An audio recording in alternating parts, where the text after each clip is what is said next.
Hello geography lovers, I am JRF Aditya Verma और इस video में हम बात करने वाले हैं मध्य प्रदेश लोक सेवा आयोग ने एक पेपर लिया था जो कि 2018 में लिया था और इसकी आंसर की जो आई थी वो 2019 में आई थी। इस पेपर का जो नाम है वो क्या है? इसका नाम है स्टेट एलिजिबिलिटी टेस्ट 2018, जो कि नेट की तरह ही होता है ये। और इसकी जो फाइनल आंसर की है वो 2019 में आई थी और ये कौन सा पेपर है? ज्योग्राफी का पेपर है। तो आइए हम इसे डिस्कस करते हैं बिना किसी देरी किए। पहला क्वेश्चन है, प्रसिद्ध भूगोलवेत्ता जेम्स हटन ने कब कहा था कि ना तो प्रारंभ कोई चिन्ह है और ना अंत होने की कोई आशा है? जो फेमस कोटेशन है जो कि जेम्स हटन ने दिया था, no vestiges of a beginning, no prospect of an end, ये कब दिया था? तो इसका आंसर जो है आयोग के अकॉर्डिंग उन्होंने बताया है 1788। ठीक है, अब हम थोड़ा बहुत और जान लेते हैं जेम्स हटन ने क्या क्या दिया है। तो जेम्स हटन का सबसे फेमस है जो कि हर बार नेट हो गया, सेट हो गया, सब में पूछते हैं, प्रिंसिपल ऑफ यूनिफॉर्मिटिज्म, जो कि 1785 में जेम्स हटन ने दिया था। और ये प्रिंसिपल ऑफ यूनिफॉर्मिटिज्म है, ये किस बुक में दिया गया था? Theory of the earth. इन्होंने डिस्कस किया था। अब ये क्या है यूनिफॉर्मिटिज्म? यूनिफॉर्मिटिज्म क्या होता है? जोग्राफिकल, ये समझिए, geological process were active with the same intensity during each period of a geological time. मतलब ये समझिए कि हर समय में जो प्रोसेस चलती आ रही है, लंबे समय से जो मैदान बनते जा रहे हैं, पर्वत से आप समझिए पठार बन रहे हैं, फिर पठार से मैदान बन रहे हैं, तो ये जो प्रोसेस है वही उसी इंटेंसिटी से वर्क कर रही है, ये कहा जेम्स हटन भाई साहब ने। इसी को हम यूनिफॉर्मिटिज्म कहते हैं। और इनने कुछ कोटेशन भी दिए जो कि काफ़ी इंपॉर्टेंट है। एक तो है प्रेजेंट इज़ अ की टू द पास्ट, और दूसरा कोटेशन इनका बहुत फेमस है। पहला तो बहुत जानते ही है कि हर बार नेट में इसका आंसर क्वेश्चन आता ही है। दूसरा है no vestiges of a beginning and no prospect of an end. ये जो कोटेशन है वो 1788 में दिया था जेम्स हटन भाई साहब ने। और जेम्स हटन ने cyclic nature of earth history, first time, ये फर्स्ट जोग्राफर थे जिन्होंने इसकी बात करी थी। ठीक है, आप गाइस दूसरा क्वेश्चन देखते हैं, ऐसे तो हमारा टाइम ही चला जाएगा है ना। तो दूसरा क्वेश्चन ये है हमारा कि according to the Homer, Zephyrus या जेफायरस एक क्या होता है? जेफायरस होता क्या है? क्वेश्चन ये है। तो जो जेफायरस होता है वो एक फ्लाइंग, आप ये समझिए ये है, इसका आंसर होगा ये, God of the west wind, पश्चिमी वायु का भगवान। अब जेफायरस पश्चिमी वायु कैसे हुई इसे हम समझते हैं, है ना। तो इसके लिए ये मेरे नोट्स देखिए, तो ये जो होमर भाई साहब है ना, इन्होंने दी है ये जितनी भी विंड्स हैं उनके बारे में होमर ने कहा है। तो होमर जो है वो एक यूनानी विद्वान है, बिल्कुल याद रखना आपको। और एक ये कवि थे, इनकी एक फेमस बुक थी, इसका नाम था इलियाड और ओडिसी। इसमें उन्होंने ट्रोजन युद्ध के बारे में बात करी और इन्होंने 4 दिशाओं की बात करी, जहाँ पे 4 दिशाओं में अलग अलग विंड्स या फिर वायु या हवा चलती है एक्चुअली, है ना। तो जो ईस्ट है उसकी बात करते हैं पहले। तो इसमें चलती है यूरस, जिस कहते हैं ये गर्म हवा है और एक शांत हवा है, बहुत गर्म भी है और शांत भी है। यूरस चलती है ईस्ट में। वेस्ट में, जो कि क्वेश्चन में ही था, जेफायरस वेस्ट में चलती है, बहुत तूफ़ानी हवा होती है, बहुत तेज चलती है ये। और इसके बाद उन्होंने कहा कि जो नॉर्थ में चलती है वो बोरस है, जो कि स्वच्छ हवा है, आकाश को स्वच्छ कर देती है, बिल्कुल शांत हवा है ये। और लास्ट वाली है नोटस, जो कि साउथ में चलती है, ये भी तूफ़ानी हवा है। तो नोटस और जेफायरस जो दोनों हैं वो तूफ़ानी हैं और ये दोनों आप कह सकते हैं कि शांत हवा है, बोरस और यूरस। ठीक है, अब आगे हम बात करते हैं। क्वेश्चन तो ये होगा, अकॉर्डिंग टू द होमर जेफायरस या जेफिरस जो क्या है, ये क्वेश्चन है। तो इसका आएगा God of the west wind, क्योंकि वेस्ट में हमने पढ़ा था, वेस्ट की विंड है ये। तीसरा क्वेश्चन है, places of equal density created by seismic waves, जो जितनी भी सिस्मिक वेव्स होती हैं उनके द्वारा जो इक्वल डेंसिटी क्रिएट की जाती है उसे हम क्या कहते हैं? उसे हम कहते हैं आइसोसीसमल रेखा, आइसोसीसिमल लाइंस इसके नाम से जानते हैं इसे, आप जो भी इसे प्रोनाउंस करें। चौथा क्वेश्चन है, name the aerogenal agent responsible for the formation of truncate spore. Truncate spore क्या होते हैं पहले आप ये समझिए। ट्रंकेट स्पोर के लिए, जैसा ये एक विश टाइप की वैली ही होती है जो कि ग्लेशियर के द्वारा बनती है। तो इसका वो क्वेश्चन है कि एरोजनल एजेंट का नाम बताइए जो कि ट्रंकेट स्पोर बनाता है। तो इसका जो आंसर है वो है ग्लेशियर। ठीक है, जैसे ग्लेशियर जब किसी भी पर्वत पे होगा तो वो धीरे धीरे क्या करेगा, उसे आइट साइड से काटेगा, उसे इरोड करेगा। तो जो एक टाइप का वी टाइप का जो कुछ बनता है, वी टाइप की वैली बनाने स्टार्ट कर देता है, इसे हम ट्रंकेट स्पोर कहते हैं। और फिर ये डाउन स्लोप होता है, मतलब धीरे धीरे उसे काटता जाता है। ठीक है, अब हमारा 5वां क्वेश्चन है, human activities in tundras are largely confined to the coast, why. ये टुंड्रा प्रदेश होते हैं वो मानवीय गतिविधियां मुख्यतः तटों पर ही क्यों सीमित है? कारण क्या है? इसका कारण है तटों पर जो है वो उच्च तापमान पाया जाता है। आपको पता होगा कि जो हाई लैटिट्यूड्स एरिया होते हैं वहाँ पे टेम्परेचर माइनस में ही होता है ज़्यादा करके, और जो कोस्टल एरिया है वहाँ पे जो टेम्परेचर होता है वो नॉर्मल मिल जाता है हमें।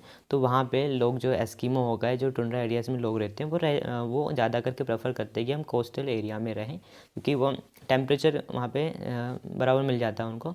और अब छठा क्वेश्चन है, ओजोनोस्फीयर कहाँ लोकेटेड है? ये तो सबको पता है। ओजोनोस्फीयर जो है वो हमारे किस स्फीयर में आती है? जो ओजोनोस्फीयर जो है वो हमारे आती है स्ट्रेटोस्फीयर में, समताप मंडल में। और ओजोनोस्फीयर जो है वो 15 से 35 kilometre from the earth surface ozonosphere located है। अब तापमान घटता है कब? जो टेम्परेचर है वो कब घटता है? देख रहे हैं कितना इजी क्वेश्चन है। टेम्परेचर कब घटेगा? जब प्रेशर कम होगा। एक तो ये क्वेश्चन होता है, लेकिन देखना आप ये समझिए, जैसे जैसे आप सरफेस से आप ऊपर जाते जाते हैं वैसे वैसे टेम्परेचर डिक्रीज़ हो जाता है। कैसे? इसे हम कहते हैं नॉर्मल रेप्स रेट। 165 मीटर यदि आप ऊपर जाएंगे तो 1 डिग्री सेल्सियस टेम्परेचर डिक्रीज़ हो जाएगा। तो इसमें वही पूछा है टेम्परेचर डिक्रीज़ कब होगा? जब हाइट इंक्रीज़ होगी सरफेस एरिया से। इसका आंसर ये हो गया। अब हमारा क्वेश्चन 8वां है, लो atmospheric pressure is found in equatorial region. कहाँ हमें लो एटमॉस्फेरिक प्रेशर मिलेगा? जहाँ पे हाई टेम्परेचर होगा। इक्वेटोरियल रीजन जो होगा वहाँ पे हाई टेम्परेचर होता है, क्योंकि सन की जो है वर्टिकल रेसेस पड़ती है। और आपको पता होगा कि pressure is inversely proportional to the temperature. यदि प्रेशर कम होगा, एटमॉस्फेरिक प्रेशर लो है, तो टेम्परेचर हाई होगा, इन्वर्सली प्रोपोर्शनल। इसलिए 9th क्वेश्चन है, highest salinity is found in. कहाँ पे हमें हाईएस्ट सैलिनिटी देखने को मिलती है? तो रेड सी में देखने को मिलती है। 41%। ये में 0 0 2 बार लगते हैं सैलिनिटी में, आपको याद रखना होगा। 10वां क्वेश्चन है, who प्रोपाउंड the theory of progressive wave. Progressive wave theory जो है वो दी है विलियम हेवेल ने दी है ये theory. Which of the following is not terrigenous deposits, यानी कि भूमि निक्षेप नहीं है, कौन सा नहीं है?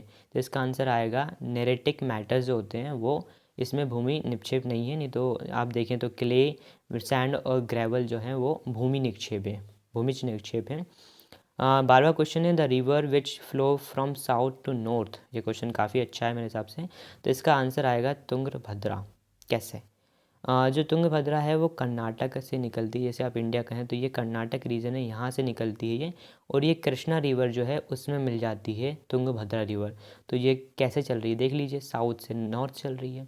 तो यही तो क्वेश्चन में पूछा है, तुंगभद्रा किसकी सहायक नदी है, किसकी उसकी सहायक नदी किसकी है ये? तो कन्या हमारी आएगी कृष्णा रिवर की। तो सॉरी इसके लिए। विच of the following is not chemical weathering. कौन सी केमिकल वेदरिंग नहीं है? जिसका आंसर आएगा ऑर्गेनिक वेदरिंग जो होती है वो केमिकल वेदरिंग नहीं है। यदि आपने केमिस्ट्री 12वीं तक पढ़ी है तो पता होगा ऑक्सीडेशन है, केमिकल वेदरिंग है। केमिकल चीज़, केमिकल होता है ऑक्सीडेशन, कार्बोनेशन होता है हाइड्रेशन। जब ये केमिकल प्रोसेस है, केमिस्ट्री में आपने पढ़ा होगा इनके बारे में। Which one of the following not a major biome. इसमें कौन सा मेजर बायोम नहीं है? इसका आंसर जो होगा वो होगा आर्कटिक बायोम जो है वो मेजर बायोम नहीं है, क्योंकि यहाँ पे आपको बायोडाइवर्सिटी नहीं मिलेगी। सबसे ज़्यादा बायोडाइवर्सिटी मिलेगी ट्रॉपिक बायोम में। ट्रॉपिक रीजन में सबसे ज़्यादा बायोडाइवर्सिटी होती है। इसके बाद फिर टेम्परेट और फिर टुंड्रा रीजन। ठीक है। 15 क्वेश्चन है, which is not a biotic resource. इसमें से कौन सा बायोटिक रिसोर्स नहीं है? बायोटिक मतलब होता है लिविंग थिंग्स। इसमें से कौन सा नॉन लिविंग है? ये क्वेश्चन इसमें पूछा है। तो नॉन लिविंग कौन सा है? आप देखें तो इसका आंसर होगा सॉइल। सॉइल जो होती है वो नॉन लिविंग है। फॉरेस्ट लिविंग होते हैं, बैक्टीरिया लिविंग होते हैं, ह्यूमन तो वैसे ही होते हैं। ठीक है। 16वां क्वेश्चन है, where every household keep animal in a characteristic of which tribes and country. यहाँ हर परिवार में पशु रखे जाते हैं, किस देश की प्रजाति विशेषता है? कौन सी प्रजाति है जो कि हर परिवार में वो पशु रखते हैं? तो इसका आंसर होगा मसाई। केन्या की एक जनजाति है जिसका नाम है मसाई, जो कि अफ्रीका में मिलते हैं। ये अपने घर में हर एक इंसान एक ना एक पशु रखता ही है। ठीक है। 17वां क्वेश्चन है, who among the following is renowned geographer of 20वीं सेंचुरी में फेमस एक प्रसिद्ध भूगोलवेत्ता कौन थे? तो हार्टसोन थे। इनकी बुक जो है perspective of nature of geography, इनकी बहुत फेमस बुक है। 18 क्वेश्चन है, जेरोफाइटस वनस्पति किन क्षेत्रों में मिलते हैं? जेरोफाइटस वेजिटेशन कहाँ मिलती है? तो डेजर्ट रीजन में देखने को मिलती है। Which is not covered under horticulture, horticulture यानी बागवानी खेती, तो वेजिटेबल्स हम उगाते हैं हॉर्टिकल्चर में, फ्रूट भी उगाते हैं, फ्लावर, लेकिन क्या नहीं होता? अरे बी कीपिंग बहुत अलग हो गया है, तो बी कीपिंग नहीं आएगा इसका आंसर। मतलब इसका इसमें नॉट पूछा है इसलिए इसका आंसर ये सही होगा, बी कीपिंग। आप समझ गए होंगे। Which one of the following is not, not हर बार पूछ रहा है, देखो बच्चों को भटकाने के लिए। Not a characteristic of dry farming, dry farming की कौन सी करेक्टरिस्टिक नहीं है? तो इसका आएगा एरीगेशन, सिंचाई। In which of the following river Kota barrage is construct हो रहा है? कोटा बैराज किस नदी पे निर्मित हो रहा है? तो ये तो मेरे ख्याल से सबको पता होगा, इसका आंसर होगा चंबल रिवर पर कोटा बैराज बन रहा है। The highest biodiversity is in the world, वही बन चुका है वैसे तो। कोटा बैराज कहाँ पे? चंबल पर। The highest biodiversity in the world, world में सबसे ज़्यादा हाईएस्ट बायोडाइवर्सिटी कहाँ मिलती है? तो ये इक्वेटोरियल रीजन में मिलती है, क्योंकि यहाँ पे आप देखेंगे तो एक ही डे में, दिन पूरा जो 24 घंटे होते हैं, इसी में यहाँ पे हाई टेम्परेचर भी मिल जाता है, लो टेम्परेचर भी मिल जाता है, और कुछ घंटे बारिश भी हो जाती है। तो इसलिए यहाँ पे सब कुछ मिल रहा है, टेम्परेचर हाई लो भी हो रहा है, और यहाँ पे बारिश भी हो रही है, पानी मिल रहा है, तो यहाँ पे सबसे ज़्यादा बायोडाइवर्सिटी देखने को मिलती है। विच of the flowing state is called tiger state? तो इसका नाम है मध्य प्रदेश, है ना। सबसे ज़्यादा टाइगर यहीं पे मिलते हैं। The most flood prone state of India, तो इंडिया का सबसे मोस्ट फ्लड प्रेन एरिया जो है वो है बिहार। बिहार में आपको पता होगा कोसी रिवर के बारे में, तो कोसी जो है वो फ्लड प्रोन एरिया के लिए जिम्मेदार है, बिहार के लिए। The concept of chorology was giving, chorology concept जो है वो हैडनर ने दिया था, यदि आपने पढ़ा होगा तो। Who among the following geographer of India has been the vice president of International Geographical union?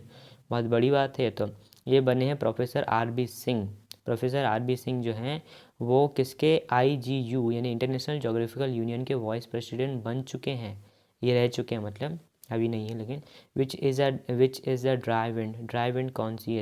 इसमें क्वेश्चन पूछा ड्राई विंड कौन सी है, तो चिन्यूक जो है वो ड्राई विंड है, जो कि कहाँ चलती है? अमेरिका में चलती है ये, और एक गर्म हवा है ये। ओके, क्वेश्चन 28वां, in which state of India has highest sugar cane production? सबसे ज़्यादा, ये तो नॉर्मल क्वेश्चन है, उत्तर प्रदेश का, क्योंकि उत्तर प्रदेश में ही शुगर केन जितनी भी बड़ी बड़ी मिल्स हैं वो हमें उत्तर प्रदेश में मिलती है। गन्ना सबसे ज़्यादा उत्पादन उत्तर प्रदेश में ही होता है।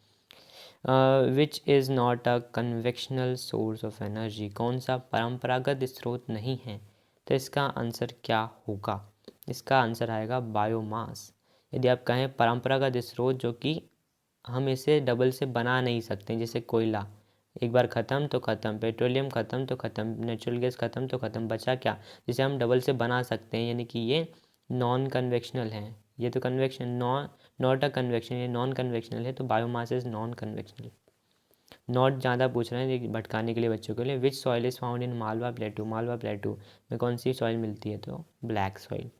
तो ओके गाइज, आगे हम नेक्स्ट क्वेश्चन जो होंगे वो नेक्स्ट वीडियो में करेंगे। Thank you and subscribe this channel.